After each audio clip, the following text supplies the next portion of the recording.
վարչապետը ԻՄԵԴ-ի հեռուստաընկերության եթերում խոսել է գների նվազման հետ կապված ընթացիկ աշխատանքների և ծրագրերի մասին։ Իրակլի Կոբախիձեի պարզաբանմամբ Վրաստանում վառելիքի գները զգալիորեն ավելի ցածր են, քան այլ պետություններում, իսկ դեղորայքի մասով միջանկյալ իրավիճակ է, ինչը պայմանավորված է մի քանի տարի առաջ տարբեր տեսակի դեղերի համար սահմանված ռեֆերենս գներով։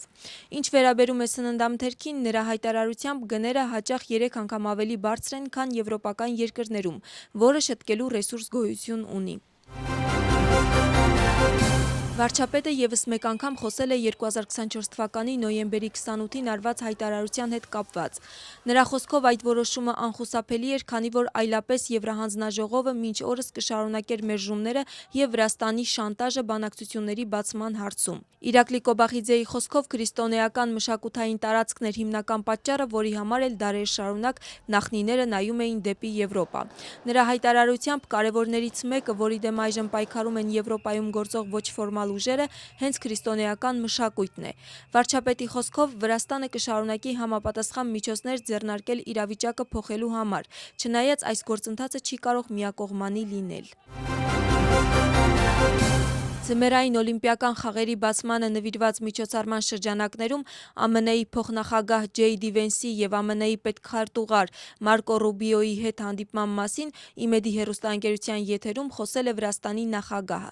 Միխեյլ Ղավելաշվիլու խոսքով նրանք շատ ջերմ անկեղծ շփում են ունեցել, որը ներառել է նաև գործնական զրույց։ Նրա պարզաբանմամբ Մարկո Ռուբիոն նշել է, որ նախորդ վարչակազմը Վրաստանի նկատմամբ մեծագույն բացասական վերաբերմունքի կրողն է եղել, ինչը ներկայիս ամերիկյան վարչակազմը կփորձի շտկել։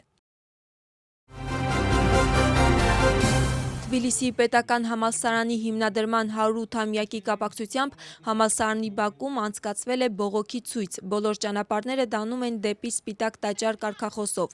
Ցույցի մասնակիցները ևս մեկ անգամ բողոքել են Թբիլիսիի պետական համալսարանի, Վրաստանի տեխնիկական համալսարանի հետ հնարավոր միավորման դեմ և պահանջել են փոխել այդ որոշումը։ Ցույցի ժամանակ ուսանողների մի մասը պահանջել է հանդիպում կրթության նախարար Գիվի Միքանաձեի հետ։ Նրանց խոսքով ուսանողների համար կտրականապես անընդունելի է համալսարանի ապագայի վերաբերյալ քննարկումը առանց իրենց մասնակցության, քանի որ այդ հաստատության հիմնական հենարանը հենց ուսանողներն են։ Ցույցի մասնակիցները երթ են կազմակերպել և միացել խորհրդարանի շենքի մոտ ընթացող բողոքի ցույցին։ Ամերիկայի ընտրությունները կեղծված են, գողացված են և դարձել են ծաղրի առարկա ամբողջ աշխարհի համար։ Կամ մենք կուղենք դա, կամ երկիր այլևս չենք ունենա, գրում է ԱՄՆ-ի նախագահ Դոնալդ Թրամփը, անդրադառնալով 2020 թվականի ընտրություններին։ Ես կոչ եմ անում բոլոր հանրապետականներին պայքարել հետևյալ նպատակների համար՝ Ամերիկայի փրկության օրենքը։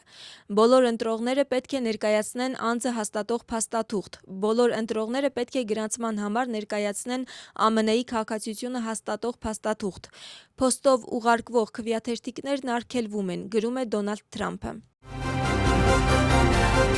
Ուկրաինայի արտգործնախարարը հայտարարել է, որ Ուկրաինայի և Ռուսաստանի առաջնորդներին անհրաժեշտ է դեմառդեմ հանդիպում՝ խաղաղ բանակցություններում մնացած ամենաբարդ հարցերը լուծելու համար։ Այդ մասին Անդրեյ Սիբիգան հայտարարել է Reuters-ին տված հարցազրույցում։ Նրա խոսքով Ուկրաինան ցանկանում է արագացնել ջանքերը 4 տարի շարունակվող պատերազմի ավարտի համար և օգտվել ԱՄՆ-ի միջնորդությամբ ընթացող բանակցությունների դինամիկայից, նախքան այլ գործոնների ակտիվացումը, ինչպիսին է նոյեմբերին ԱՄՆ-ում նախատեսված միջանկյալ ընտրությունների քարոզարշավը։